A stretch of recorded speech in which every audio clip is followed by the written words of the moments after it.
Muy bien, pues bienvenidos al segundo seminario de nuestro proyecto de investigación concedido por el Ministerio de Ciencia, Innovación y Universidades sobre corrupción, economía sumergida y fraude fiscal con perspectiva de género. En este segundo seminario, que también es jornada doctoral organizado por la EDONA, vamos a abordar una cuestión relacionada con la actividad doméstica, los trabajos domésticos, los problemas que plantea desde un punto de vista de la economía sumergida que subyace a este tipo de actividades y algunas propuestas desde el ámbito fiscal para tratar de atajar este aspecto que sin duda es de extraordinaria relevancia. Para ello contamos con la participación hoy de Marina Castro, que es profesora ayudante doctor en la Universidad Pública de Navarra. Defendió su tesis, si la memoria no me falla, ya por noviembre de 2022, relacionada con la comúnmente conocida como DAC 6, la Directiva de Intermediarios, y a partir de ahí pues, desarrolló una línea de investigación centrada fundamentalmente en el análisis del fraude fiscal, la elusión tributaria y la planificación fiscal agresiva y las medidas tributarias, sobre todo las relacionadas con la obtención e intercambio de información para atajar este fenómeno del fraude fiscal. Y en el día de hoy, en este seminario, pues va a presentar un trabajo que, como dicen los cursis, está work in progress, está en fase de borrador, pero bueno, es realmente un trabajo muy avanzado que lleva por título La deducción por ayuda doméstica como medida de acción positiva en la lucha contra la doble presencia y la economía sumergida, que guarda una estrecha relación con la temática a que me refería anteriormente. Y sin más, le voy a dar la palabra para que a lo largo de los próximos en torno a 25 minutos pues, exponga su trabajo, y a partir de ahí, bueno, pues como es habitual, abriremos un turno de preguntas, discusión, comentarios, etcétera. Bueno, pues muy flexible, en torno a media hora, 3/4 de hora, en la línea de lo que viene siendo habitual en nuestros seminarios. Así que, sin más, Marina, tienes la palabra. Gracias, Hugo, y bueno, bienvenidos a todos al seminario. Es cierto que un poco la idea era partir de la presentación de este trabajo que tenía en progreso, pero de cara a lo que es las diapositivas y el seminario de hoy, le he dado un enfoque un poco más amplio, ¿no? Entonces, el título que le he puesto a la ponencia es Fiscalidad con perspectiva de género, un poco por empezar con unas nociones básicas para aquellas personas que no estén tan familiarizadas con el ámbito fiscal y, sobre todo, con lo que sería el carácter o la función extrafiscal de los tributos, ¿no? Que al final es un poco el objeto de estudio de esta temática o de esta línea de investigación. Entonces, partiendo un poco de esa idea, el punto de partida en todas estas investigaciones de género es que, a priori, la norma tributaria o el sistema tributario no es neutro como tal. Esto es, muchas veces hay sesgos implícitos en la normativa. ¿Por qué? Porque no están teniendo en cuenta el contexto que hay detrás, ¿no? Que es un contexto pues, social, económico, que de alguna manera pues, deja en una situación de desventaja o de desigualdad a las mujeres. Entonces, tenemos que tener en cuenta ese punto de partida para poder después hacer una evaluación de lo que es la norma, ¿no? Y actuar en diferentes planos, que es un poco a lo que iré después. Pero bueno, la idea es que es eso, que tenemos un sistema que está perpetuando determinadas desigualdades y que la perspectiva de género en el ámbito de, tributario o fiscal pues también nos va a permitir identificar y corregir esas desigualdades en el ámbito normativo en este plano, ¿no? Entonces, bueno, ahí un poco la base legal serían los artículos 9.2 y 14 de la Constitución española, y luego también tenemos el artículo 2.3, si no me falla la memoria, en la Ley General Tributaria, ¿no? Y pongo también la Ley Orgánica de Igualdad. Entonces, como digo, aquí, o en lo que yo me centro un poco en esta línea de investigación, es en el plano del ingreso, de la recaudación, porque hablábamos también antes que hay algunos trabajos que se enfocan en lo que sería el gasto. ¿no? Que sería como esa otra vertiente y la que yo realmente no he trabajado. Pero hay investigación de género en el plano tributario fiscal, en lo que sería esa vertiente también de gasto, una vez que ya hemos hablado de la recaudación. En el ámbito del ingreso, la actuación de la perspectiva de género se puede aplicar en un doble plano. Por un lado, corrigiendo sesgos en la normativa.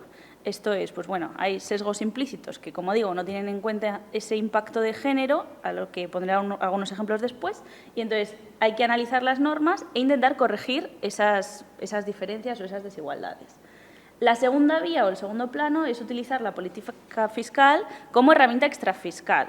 Esto es, el tributo ahí ya no persigue un fin de recaudación, sino que intenta promocionar otro tipo de actividades. Y en este caso, pues incorporar esa perspectiva de género para ser así, de esta manera, una herramienta de redistribución y corrección. Y esa sería un poco la línea en la que se enmarca el trabajo que presento hoy aquí o en el que he estado trabajando.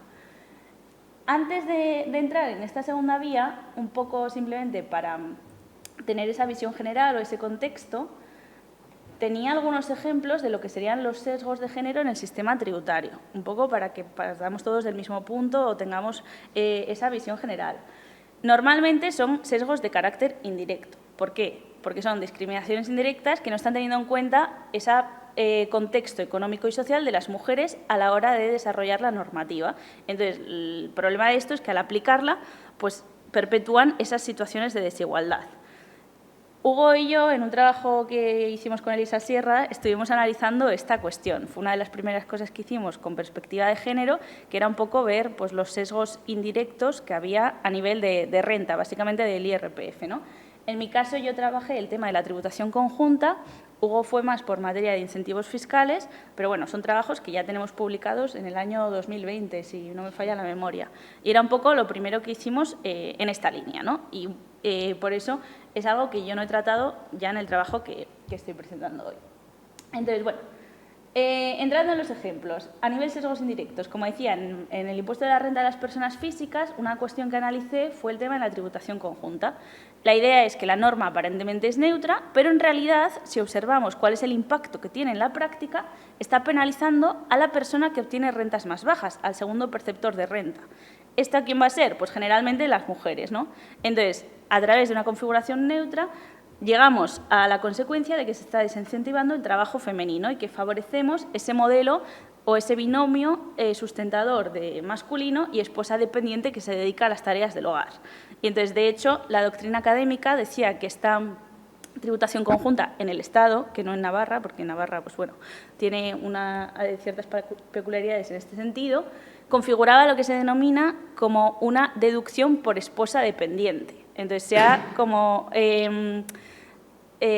definido en estos términos, ¿no? El tema de la tributación conjunta, al penalizar al segundo perceptor, y por eso se dice que en este ámbito hay un sesgo indirecto y se proponía abolir el sistema de tributación conjunta y buscar medidas que pudieran favorecer un poco más la integración de la mujer en el mundo laboral.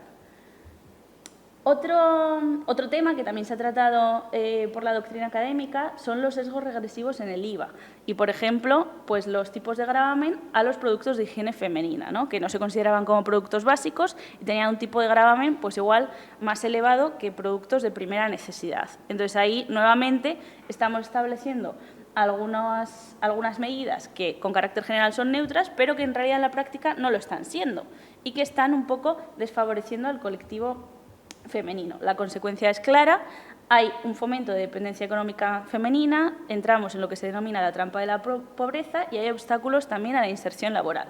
Entonces, bueno, un poco esa primera línea de actuación sería revisar esta normativa e intentar corregir los sesgos que hay pues en las diferentes figuras impositivas. Como digo, esto es algo que ya hemos tratado y que por eso pues simplemente era para tener un poco la visión general, pero lo voy a dejar a un lado. ¿Vale? Bueno, si alguien tiene alguna pregunta o quiere comentar algo, a mí tampoco me importa. Ser interrumpida. No, ser interrumpida. Vale, entonces, bueno, pasando a esa segunda vía de actuación, que sería la función promocional, como digo, tanto la Constitución española como la Ley General Tributaria permiten lo que se denominaría la acción positiva, esto es el carácter extrafiscal de los tributos. dejamos a un lado la función de recaudación y nos centramos en incentivar o desincentivar determinadas actividades. En lo que se refiere a la desincentivación, pues algunos ejemplos claros son, por ejemplo, los impuestos especiales al alcohol, al tabaco, este tipo de figuras impositivas, ¿no? A la hora de incentivar, normalmente no se crean tributos específicos, sino que en parte de la estructura del tributo se añaden ciertos elementos, generalmente incentivos fiscales, ¿no? Para que nos entendamos. Entonces, puede haber exenciones, puede haber deducciones o este tipo de medidas que no pretenden recaudar, sino incentivar una determinada conducta por parte del contribuyente. Entonces, la idea es que también el sistema tributario se puede configurar de tal manera que promocionemos, en este caso, la igualdad de género o la equidad, ¿no? Entonces, bueno, aquí la vía de actuación sería revisar los incentivos fiscales que ya existen, porque hay algunas medidas enfocadas en este sentido, como puede ser la deducción por maternidad en el IRPF. Generalmente son medidas que se establecen a nivel del impuesto de la renta de las personas físicas, ¿vale? O proponer nuevas medidas, que sería un poco la vía que yo he optado también en el trabajo. En lo que se refiere a la revisión, este fue el objeto de estudio de Hugo en su trabajo para la obra colectiva de Elisa, y entonces ahí había una revisión a la deducción por maternidad del artículo 81 de la ley del IRPF. Esta deducción lo que viene a decir es que, si no me falla la memoria, la madre, y en caso de que no exista madre, se traslada el incentivo al padre, tiene derecho a una deducción de 100 euros al mes hasta que los niños cumplan 3 años. O en el caso de adopción se equipara, ¿no? Pero bueno, en total hablamos de un incentivo de 1.200 euros al año. Y uno de los requisitos para acceder al incentivo es que la mujer, en este caso, esté dada de alta en la Seguridad Social, haya cotizado, entonces, bueno, esté como un poco inserta en el mercado laboral. Evidentemente, si analizamos todo lo que es la configuración, los requisitos y cómo se aplica la deducción por maternidad, lo que se puede observar es que estamos dejando fuera a personas que igual tienen hijos menores de 3 años y no están insertas en el mercado laboral, que es un colectivo vulnerable y no tiene derecho a la deducción.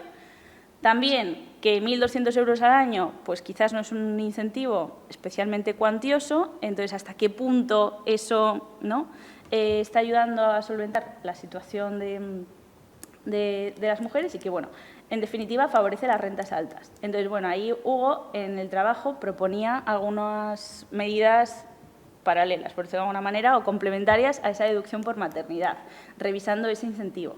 Y entonces hablábamos del incentivo por contratación a las mujeres, basado un poco en la estructura que tiene el impuesto sobre sociedades a la hora de crear o promocionar el empleo, y también crear incentivos fiscales para mujeres con cargos de responsabilidad. Entonces, la idea era un poco revisar lo que ya existía y proponer mejoras. Y sería esa segunda vía de actuación en materia de función promocional. Vale, creo que no me deja nada.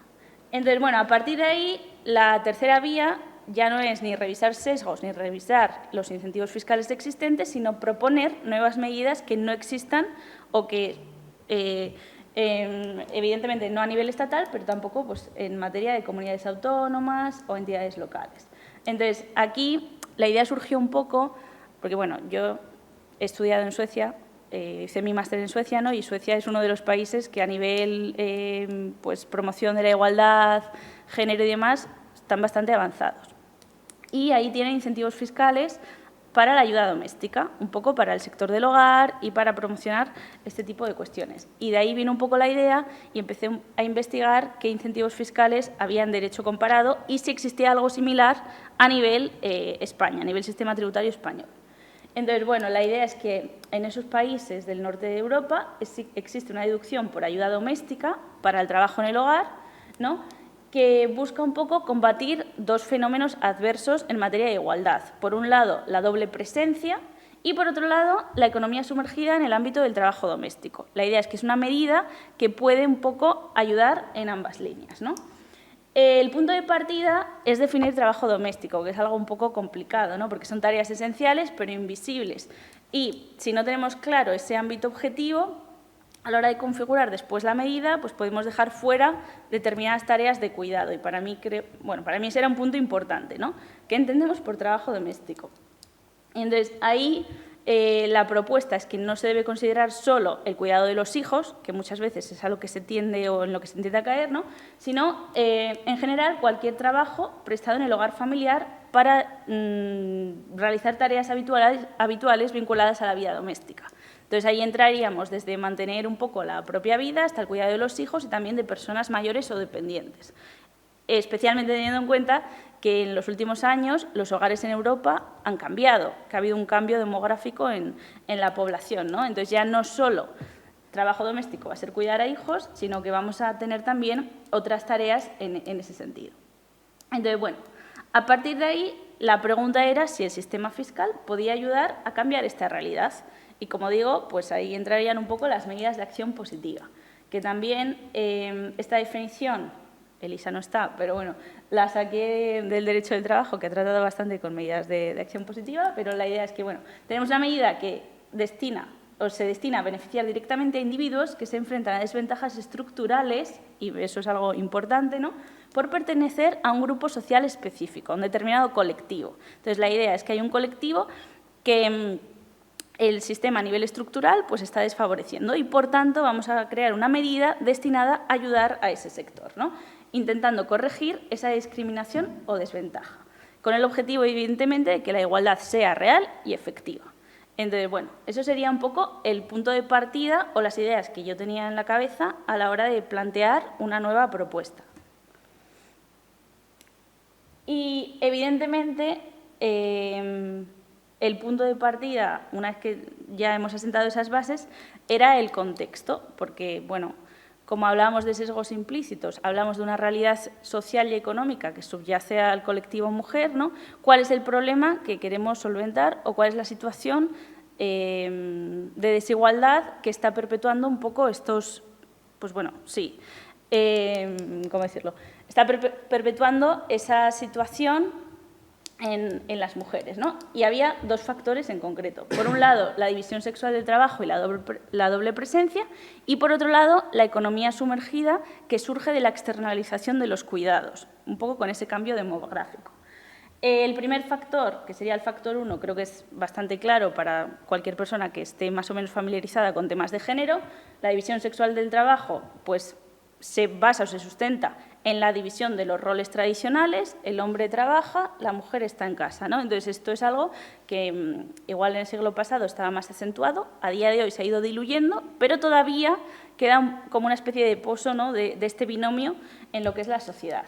Entonces, la idea es que, pese a que la mujer se ha incorporado en el mundo laboral, se ha visto atrapada en lo que se denomina la doble presencia, entre ese trabajo remunerado y no remunerado, y tiene que satisfacer de manera síncrona pues tanto las demandas del empleo, del trabajo, como las demandas del hogar, ¿no?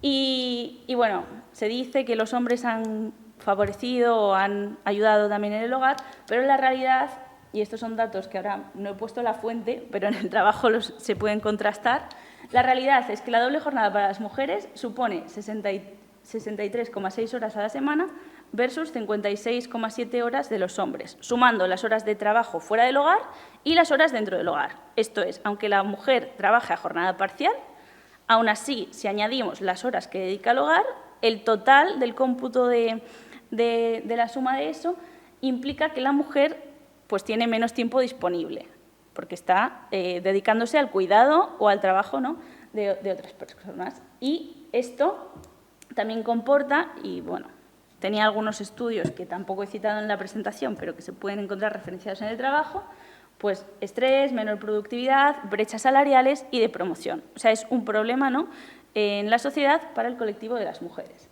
Entonces, al final, el problema es que la mujer se ha incorporado, pero no hemos tenido en cuenta o no se ha alterado en lo fundamental la división sexual del trabajo. O sea, ¿cómo decirlo?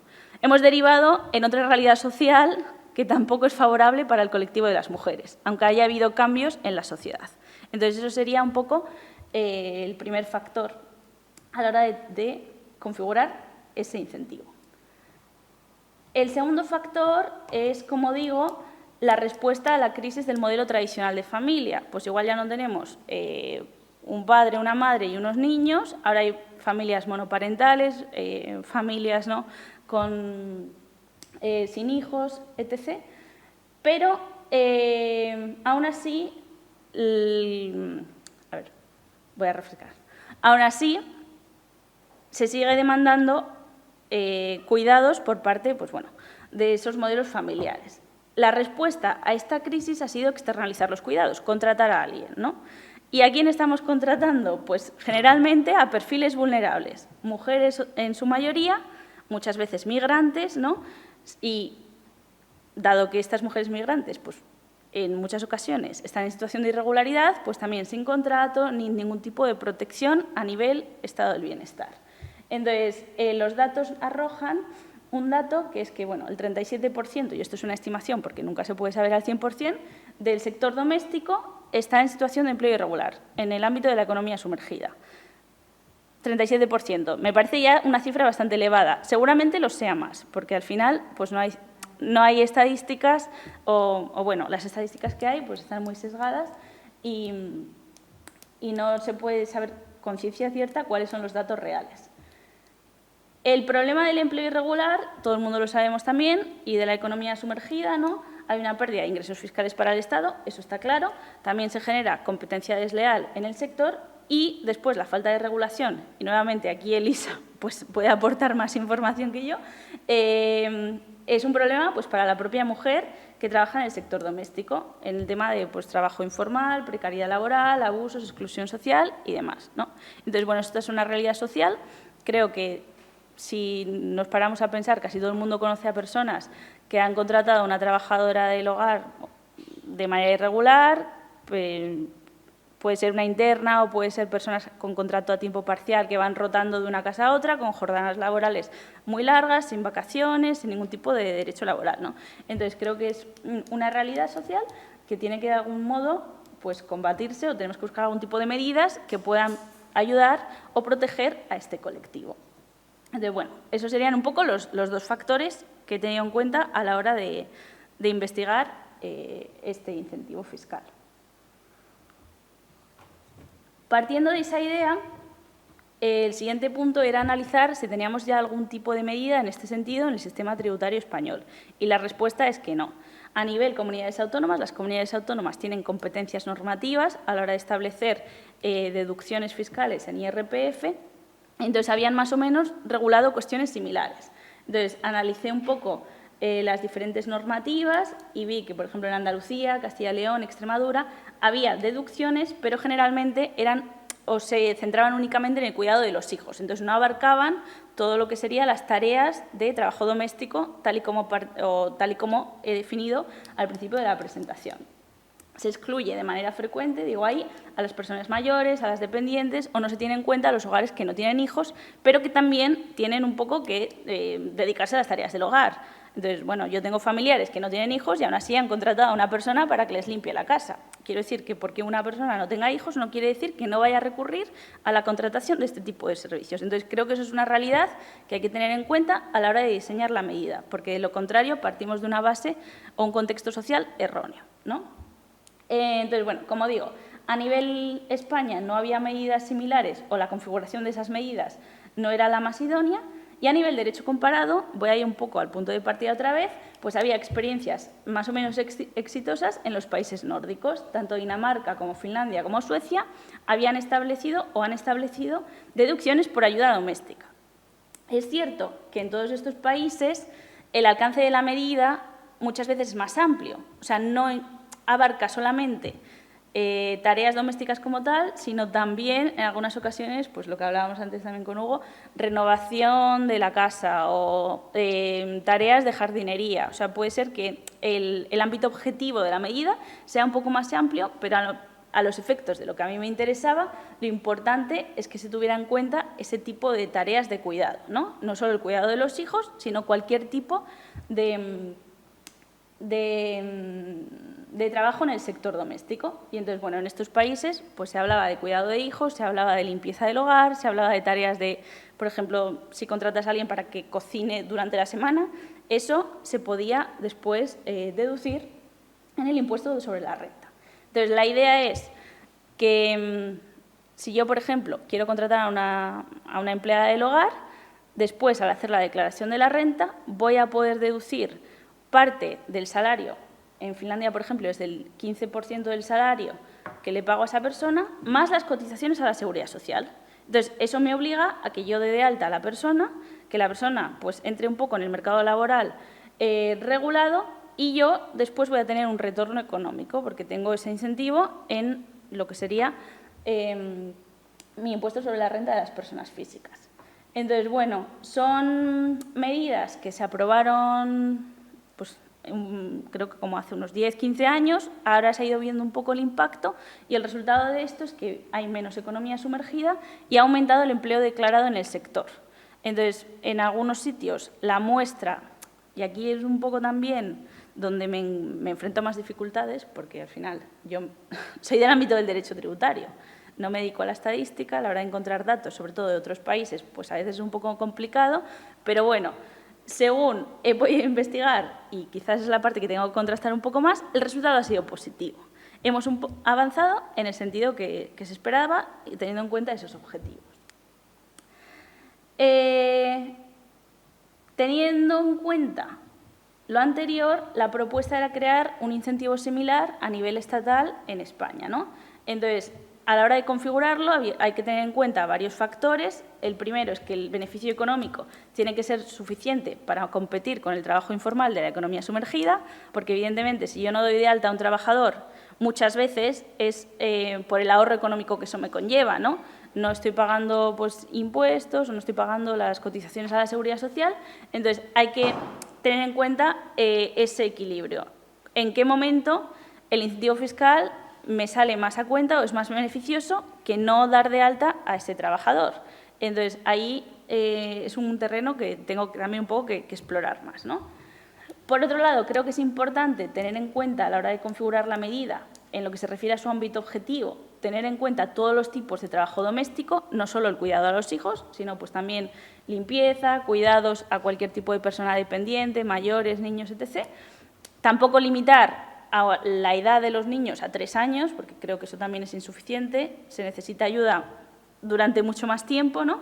Y incluso tareas igual de mantenimiento del hogar. Evidentemente, para que ayude en el ámbito de la economía sumergida, la medida tiene que ser clara en cuanto a los requisitos de formalización del empleo y cotización a la Seguridad Social, o sea, debería establecerse de manera clara, por ejemplo, pues llevándolo un poco al paralelismo con Finlandia. La deducción va a ser parte del sueldo de esa trabajadora más las cotizaciones a la Seguridad Social. De esa manera estamos obligando a que bueno, pues haya que cotizar a la Seguridad Social, ¿no? Que sea como un requisito que se vincule a la obtención del incentivo. Entonces, es algo que permitiría combatir un poco la economía sumergida. Y después, el último punto es que la redacción tiene que ser clara. Y esto viene un poco porque analizando esas medidas en derecho comparado, una de las críticas es que a veces no estaba claro qué empleos o qué trabajadores entraban dentro de la medida, cuáles eran los requisitos. Entonces, bueno, sería un poco ligarlo a la seguridad jurídica, tener guías de aplicación de tal manera pues, que se facilitara la aplicación del incentivo. Y, en mi opinión, un poco las conclusiones que extraía de esto es que de esta manera se crearía una medida idónea, un instrumento para avanzar en la igualdad de género y en la justicia social, ¿no? Y que es más idóneo también que otras medidas que ya existen en nuestro ordenamiento jurídico. Y entonces ahí hacía un pequeño análisis con medidas que supuestamente promocionan la igualdad y favorecen la inserción de la mujer en el mundo laboral. Una es la deducción por maternidad, que ya pues, la había analizado Hugo en un trabajo, y otra medida es el teletrabajo, porque bueno, en varios trabajos se viene a decir que el teletrabajo fomenta la conciliación. Y entonces, una de las cosas que yo digo en el trabajo, y hay incentivos fiscales al teletrabajo en comunidades autónomas, en algunas, o amago de, ¿no? Entonces, bueno, una de las ideas que yo elaboraba aquí es que esto no es real, que al final es como una trampa, ¿no? Terminamos en que el teletrabajo pues esclaviza casi más a las personas que se encuentran en esa situación a la hora de, en el tema de la doble presencia, ¿no? Y bueno, ya el último punto sería la denominada autofinanciación de la deducción, que esto también no tengo datos empíricos, pero bueno, es una idea, un poco así, un germen de una idea, y es que bueno, la idea es que aunque al principio el incentivo, al ser una medida de carácter extrafiscal, suponga una reducción de ingresos fiscales, porque yo estoy dejando de recaudar, a largo plazo eso va a derivar en el aumento del empleo formal y, por tanto, realmente el impacto en la recaudación no va a ser, o la brecha en la recaudación no va a ser tan grande, porque va a haber más personas cotizando que van a estar dadas de alta, que van a pagar sus impuestos, ¿no? Entonces, aunque por un lado dejemos de recaudar, por otro lado estamos recaudando lo que sería al incorporar en el mercado laboral a esas personas que anteriormente no lo estaban. Entonces, esto en Suecia sí que se hizo algún estudio y decían, pues lo que se denomina, que la deducción se está autofinanciando. Entonces, sería una de las cosas a tener en cuenta también a la hora de configurar el incentivo. Y bueno, ya para terminar, un poco las 3 conclusiones de manera muy breve. La primera es que, evidentemente, en el ámbito fiscal también podemos integrar medidas de acción positiva y que el sistema tributario puede ser una herramienta para corregir o dar algunos pasos en la corrección de esas desigualdades estructurales, que los incentivos que tenemos hasta ahora no son suficientes, hay que analizarlos, hay que tener en cuenta ese enfoque interseccional, pues al final un poco también entre la igual, no sé si decir sociología, pero bueno, partimos de esos datos, ¿no?, de ese contexto social, muchas veces no se tiene en cuenta y, por tanto, estamos perpetuando roles de género y desigualdades. Entonces, es necesario hacer un poco una revisión. Y el último punto es que nos enfrentamos a un problema estructural, la doble presencia de la economía sumergida. Es difícil erradicar, ¿no?, esta situación y combatirla únicamente desde el plano fiscal, pero creo que estos mecanismos sí que pueden ser en parte eficaces o pueden ser el primer paso o uno de los primeros pasos hacia la igualdad, ¿no?, respondiendo a estas cuestiones estructurales y garantizando que pues, esos colectivos tengan más derechos o se encuentren en una situación un poco más favorable, ¿no? Y, en concreto, en este caso, pues, las trabajadoras domésticas que están en la economía sumergida. Entonces, bueno, lo importante es tener en cuenta esa perspectiva de género en el diseño de todas estas medidas fiscales y intentar, pues, bueno, corregir las desigualdades, en este caso a través de una medida específica para un caso concreto. Porque, bueno, entiendo que hay muchos más problemas, ¿no?, en el ámbito de género que también podrían encontrar respuesta o podríamos solucionar desde el plano fiscal. Pero en este caso pues, he decidido centrarme en una cuestión bastante concreta. Y por mi parte, nada más, es lo que he preparado. Muy bien, pues muchas gracias, Marina, por tu presentación y por el trabajo y la temática. La verdad es que cuando nos enfrentamos a este proyecto teníamos serias dudas de cómo lo podíamos abordar y ahí Marina pues, hizo una aportación clara a la hora de elegir este tema, porque es un ejemplo obvio de cómo la norma tributaria pues adolece de una falta de neutralidad clarísima en un caso muy concreto, que es el de las actividades domésticas, limpieza, cuidados, atención de menores, mayores, básicamente porque es un régimen al que se le aplica pues, la regulación general tributaria y, sin embargo, es un tipo de actividad que se caracteriza, lamentablemente, por ser desarrollada en el marco de la economía sumergida. Ella daba unos datos del 37%. Y decían, no sé de dónde, si son fiables o no son fiables, pero en su propio trabajo pues, señala un informe de comisiones obreras que uno podría decir, bueno, igual no es tampoco muy fiable, pero ese informe a su vez se apoya en datos del Instituto Nacional de Estadística, que ahí ya sí empezamos a contar con técnicas muchísimo más creíbles que venían a señalar que tenemos pues, unos 600 y pico mil puestos de trabajo desarrollados en este ámbito y, sin embargo, en la Seguridad Social constan en alta pues, 400 y pico mil. Con lo cual, de ahí es de donde sale ese escalofriante porcentaje de casi el 40% de la actividad que se desarrolla en el ámbito pues, completamente oculto y opaco. Es evidente que es un tipo de trabajo evidentemente feminizado. También aportabas unos porcentajes en el trabajo de más del 90% de este tipo de trabajos se desarrollan por mujeres. Por lo tanto, es evidente que están penalizadas y que es necesario pues, hacer una reflexión como la que ha hecho Marina en su trabajo, con una propuesta basada en modelos comparados, en concreto en los países nórdicos, centrada fundamentalmente en la concesión de una deducción para aquellas personas que contratan pues, este tipo de servicios, de manera que eso genera un incentivo y ese incentivo a su vez provoca que se declaren esas actividades, que esas actividades entren en el circuito legal, que en su caso, pues, si tienen que pagar impuestos, los paguen, etcétera, y que de alguna manera, bueno, pues, se corrija ese defecto evidente que tenemos.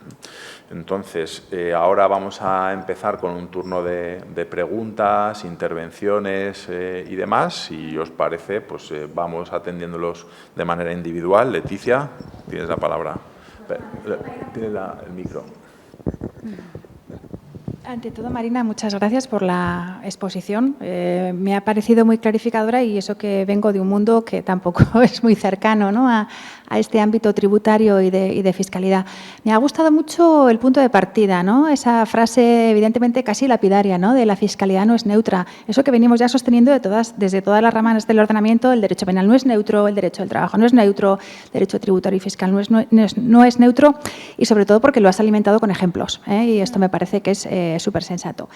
En relación con lo que has comentado y las propuestas que haces, insisto, desde un punto de vista absolutamente ajeno al derecho tributario y fiscal, a mí me parecen, ¿no?, que esas propuestas las haces desde planteamientos reales y que son coherentes, ¿no?, con esa aspiración equitativa a la hora de, bueno, pues, lograr una fiscalidad más justa, ¿no?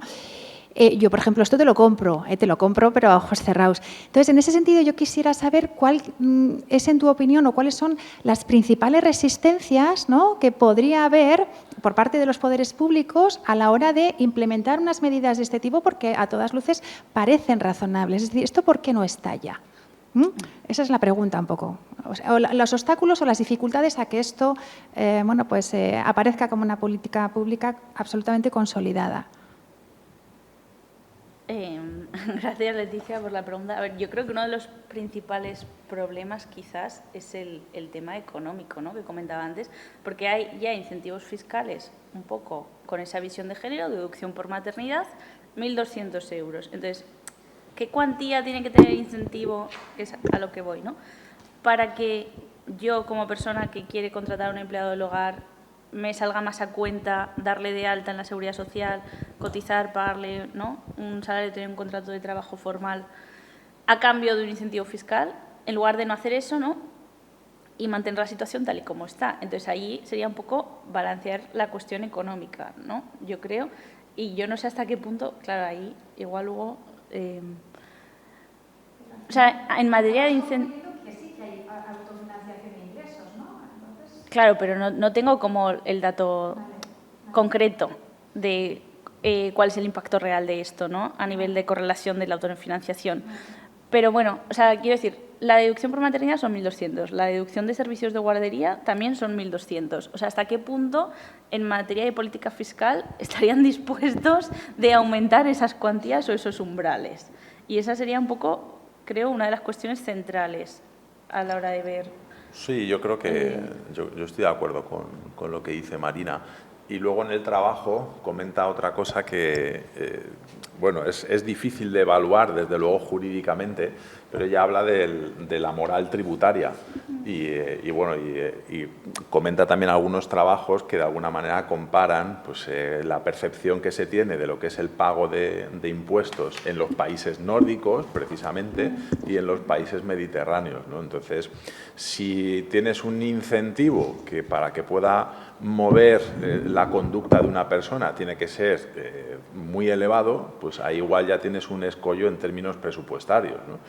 Y además no sé hasta qué punto realmente se podría conseguir esa autofinanciación. Y si se llegara a conseguir esa autofinanciación, pues seguramente que se conseguiría a costa precisamente de las personas a las que de alguna manera se pretende sacar de ese ámbito oculto. Es decir, salen esos contratos, se tributa por ellos, entonces esas personas tienen que pagar impuestos, con lo cual su nivel de renta neta termina siendo inferior. Eso sí, ya tenemos todos los datos, ya entran en la economía regular y demás, pero esa autofinanciación paradójicamente es, o podría llegar a ser, a costa de las personas a las que se pretende ayudar y a favor precisamente de aquellas a las que en teoría se querría penalizar, ¿no? Que es aquellas que no cumplen sus deberes, pues, de altas en la seguridad social, etcétera, etcétera, ¿no? Entonces, a lo mejor el tema de la moral tributaria, siempre tan vaporoso, igual tiene algo que decir en este caso, ¿no? Sole. Lo primero, Marina, me ha encantado tu exposición, me ha resultado clarísima y me ha parecido muy interesante la propuesta. Ahora bien, yo estaba pensando lo siguiente. Esta propuesta por ahí debería conectarse con la posibilidad de regularización de personas migrantes, que son las que van destinadas, las que empiezan al menos realizando estas tareas. ¿Y por qué? ¿Por qué digo esto? Que la necesaria regularización. No sé si han cambiado tanto las cosas, pero creo que era muy difícil cantidad de personas irregulares que no podías contratar legalmente. O sea, esa imposibilidad de contratar legalmente lo que favorece es la situación que existe. Si existiera la posibilidad de contratar legalmente porque están regularizadas, probablemente sería mucho más interesante esto que estás proponiendo, porque saldría a la luz más fácilmente el hecho de que determinadas contrataciones no están cumpliendo con la legalidad. Yo creo que es un doble juego ahí, que si se regularizara a las personas, estas propuestas serían mucho más interesantes.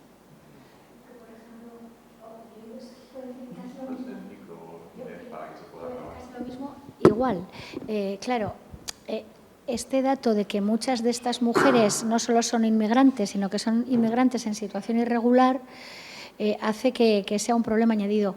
Quizá en la línea que decía Sole, podríamos decir que, aparte de esta deducción, ese contrato llevar aparejada casi automáticamente la situación regular en España. Es que si no, es muy complicado, porque muchas de estas mujeres…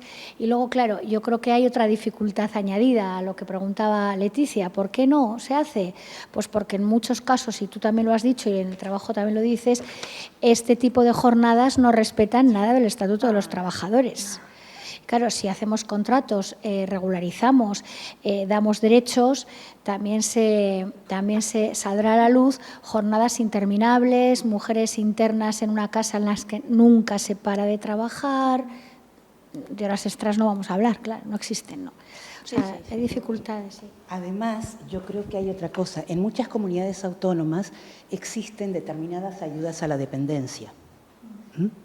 Ayudas a la dependencia que son que se entrega a la familia una cantidad de dinero. Y luego hacen… Pequeña. Tú haces lo que quieres. ¿Contratas a una persona o no la contratas? Si contratas a una persona, esto la comunidad autónoma no se entera y no tienes la obligación de contratar a una persona regular, en situación regular, cotizar a la seguridad social, etc. Yo no, supongo que se sigue manteniendo el mismo sistema que hace 20 años atrás. En mi caso, por ejemplo, yo no estaba dispuesta, tenía que ayudar, necesitaba personas que atendieran a mis padres, que estaban muy mayores los dos, tenía una cierta asistencia por parte de la comunidad autónoma por ser las dos personas dependientes, pero a mí me resultaba en aquel momento casi imposible las vueltas que tenía que dar para poder contratar a una persona regular, en situación regular, y esta ayuda, ¿qué significaba? Sencillamente, de manera casi exclusiva, el aporte a la seguridad social. No era más la ayuda. Entonces, claro, ¿a qué está priorizando o qué está incentivando esto? Que tú contrates a una persona irregular, le traslades el dinero que te da la comunidad autónoma a esta persona y esta persona siga siendo irregular. y no hay cotización y no hay nada, porque eso no se controla. Sí, sí, ¿no? sí.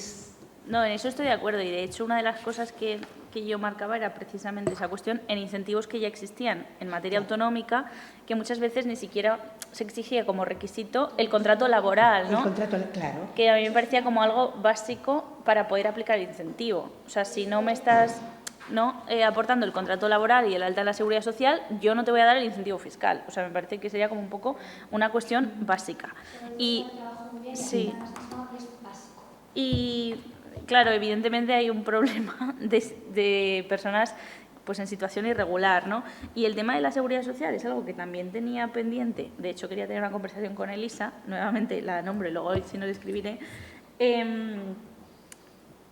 para añadir algunos ejemplos de cuál sería el coste en materia de seguridad social, ¿no? De dar de altas a las trabajadoras y ver qué umbral o qué incentivo fiscal en términos económicos se podría plantear, ¿no? Esa es una de las cuestiones que tenía un poco pendientes de finalizar. Tengo una nota a pie ahí abajo en rojo porque no tengo no tengo la información. Yo he visto, cursé seguridad social en la carrera con Elisa, pero no he calculado exactamente las cuantías, un poco para después poder contrastar y valorar en términos económicos, ¿no?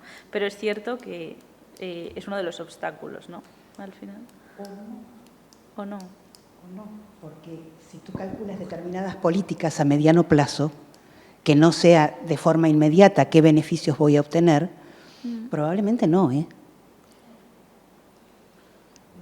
Y además nosotros estamos siempre pensando en el modelo de incentivar tanto en las cotizaciones a la seguridad social de la propia persona que emplea a la empleada del hogar y demás, o de dar existen, o dar una deducción o proponer una deducción en la cuota del IRPF y demás, pero igual hay algún modelo alternativo. De hecho, creo recordar que alguno de los, no sé si era Suecia, tenían de los modelos nórdicos que comentabas, era un sistema donde, digamos que todo funcionaba de manera ordinaria, pero si se cumplían una serie de requisitos, a la persona empleada al año siguiente se le retornaban, me ha parecido entender, una serie de, como una especie de complemento, de gastos, etcétera, que directamente ya lo hacía el Estado y eran para la persona directamente, no para el... Eso es. No sé si a lo mejor con la variedad que hay en los países nórdicos, la distinta configuración que tienen esos incentivos y las singularidades de este país nuestro en el que vivimos, igual ahí se podría hacer una propuesta, por así decirlo, a la española de un incentivo que realmente pudiera funcionar y que no tuviera los problemas que está teniendo, que tiene actualmente. ¿Vas a comentar algo, Inés? No. Ya, también me ha gustado mucho la idea de la doble presencia, que creo que es importante. Lo que pasa que aquí sí que no hay mayor posibilidad de nada, ¿no? En términos de fiscalidad. Yo tengo una amiga que, a modo de broma, dice siempre que la liberación de la mujer ha sido una catástrofe. Porque antes solo trabajábamos dentro, ahora trabajamos dentro y fuera, ¿no? Y ella lo dice muchas veces con mucha gracia, mucho más que yo. Sí, bienvenida. Lo que pasa es que hay mucho que avanzar, pero vamos, ahí no bueno, y de hecho, una de las cuestiones más conflictivas para mí a la hora de pensar todo esto era, sacamos de la economía sumergida a las trabajadoras del hogar, pero ¿qué pasa con su doble presencia, no? Eso te quiero decir, que aquí no veo yo posibilidad de nada, ¿no? Ayudo a la doble presencia de la mujer blanca trabajadora de una determinada clase social, ¿no? Porque incentivo que contrate a una persona, con determinadas condiciones. Pero la doble presencia de esas trabajadoras, va a seguir estando ahí. O sea, es una de las cosas que yo la he pensado, ¿no? Pero, bueno... Es difícil, sí. Esta amiga mía dice, detrás de esta liberación de la mujer siempre habrá otra mujer más morenita, perjudicada claramente. Es que es así. Sí. Probablemente por ahí debamos pensar algún tipo de auxilio a la reproducción de la vida que no pase por soluciones individuales, sino que pase por soluciones más colectivas, más comunitarias, en donde empresas de algún tipo sean las que apoyen las tareas del hogar. De hecho, las ideas principales, una era complementar con políticas de conciliación y cuidado. O sea, no solo a través de la vía del incentivo fiscal se va a solucionar un problema que es estructural, sino que es necesario tener en cuenta otro tipo de medidas, ¿no? Simplemente que con los medios o desde mi línea de investigación, lo que yo puedo aportar o lo que he investigado es esta vía, ¿no? Pero solo a través de esto no vamos a solucionar el problema. O sea, eso es algo que tengo bastante claro. Y además, no sé, en la medida en que además sigan existiendo distintos clases, sectores sociales que requieran de mayor ayuda para determinados ámbitos familiares, que pueden ser, o sea, tengo una vivienda unifamiliar con una cantidad de terreno, con una piscina, con 1000 cosas, probablemente un incentivo fiscal para trabajadores en ese ámbito pueda permitir aflorar economía sumergida también. De manera con salarios más interesantes, con aportaciones más interesantes que los que pueden ser la de un sector de clase media, media-baja, que para salir a trabajar necesita alguien que le cuide a los niños durante una temporada. O sea, hay muchas posibilidades y variantes. El incentivo fiscal puede ser interesante. De hecho, en tu trabajo, estos países nórdicos precisamente también incluyen todo este tipo de trabajos, jardinerías, reformas, construcción, y no está tan dispar de esto de la ayuda doméstica, efectivamente, porque ahí también están tratando de aflorar otras economías sumergidas, la del albañil que me viene a reformar la casa, la de etcétera. Sí. No lo han hecho o sea, no es tan dispar si lo piensas bien. No, aquí me he centrado más igual en el colectivo de las mujeres, pero es cierto que las medidas, como yo decía y como comenta Inés, tienen un alcance más amplio. Claro, o sea, no es solo que es lo que tú dices, en los trabajos del hogar sino que lo amplían y tiene este sentido que dice Sole ahora, otros ámbitos de economía. De pintura, todo este tipo de cuestiones. Porque hay mucha economía sumergida también ahí. Muchísima. ¿Ves cómo ellos están intentando entonces, el objetivo es aflorar esa economía sumergida? No tan feminizada, igual es al contrario de hecho, pero la hay. Sí, bueno, no, es que no, igual ellos no lo han hecho solo, por lo menos, o pensando ni siquiera en la perspectiva de género, ellos lo han hecho buscando el objetivo de afloremos la economía sumergida. Dentro de esta economía sumergida están las tareas del hogar claramente feminizadas y la albañilería claramente masculinizada. Sí, y luego también que, bueno, si habéis estado un poco al tanto de las noticias y los medios y demás, Suecia fue uno de los países que en la última década se abrieron más a la inmigración y en particular refugiados. Y de una población de 9 millones, de repente en 5 o 6 años se aumentaron en casi 2. Entonces, hubo, como en un país relativamente con una población muy pequeña o muy poco contagiosa, aparece un montón de población migrante que viene de países bastante conflictivos y que no están asimilando bien. O sea, tienen un problema de inmigración ahora mismo. Entonces, están intentando un poco, yo creo, por todas las vías, integrar y solucionar este problema que están teniendo a nivel sociedad. O sea, ya no es solo economía sumergida, sino que, bueno, pues sí, a nivel demográfico, a nivel contexto social, tienen un problema de inmigración, porque no han asimilado bien toda la población que ha entrado de golpe, ¿no? Entonces, exacto. Entonces, eso yo creo que también es un poco... Algo que nos empieza a pasar a nosotros muy prontito. Algo que nos empieza a pasar a nosotros aquí muy pronto. El otro día estaba conversando con algunos funcionarios y me quedé impresionada con sus comentarios acerca de la cantidad de migrantes en la Ribera, cómo tienen que empezar a hacer algunos trabajos de integración, pues están planteando en algunos pueblos un 30 y pico % de migrantes. Yo me quedé un poco asombrada porque, claro, en Pamplona y el entorno de Pamplona no notas tanto eso, pero estaban comentando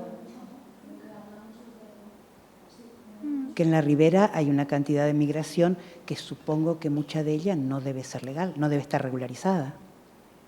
No sé. Muy interesante. Muy bien.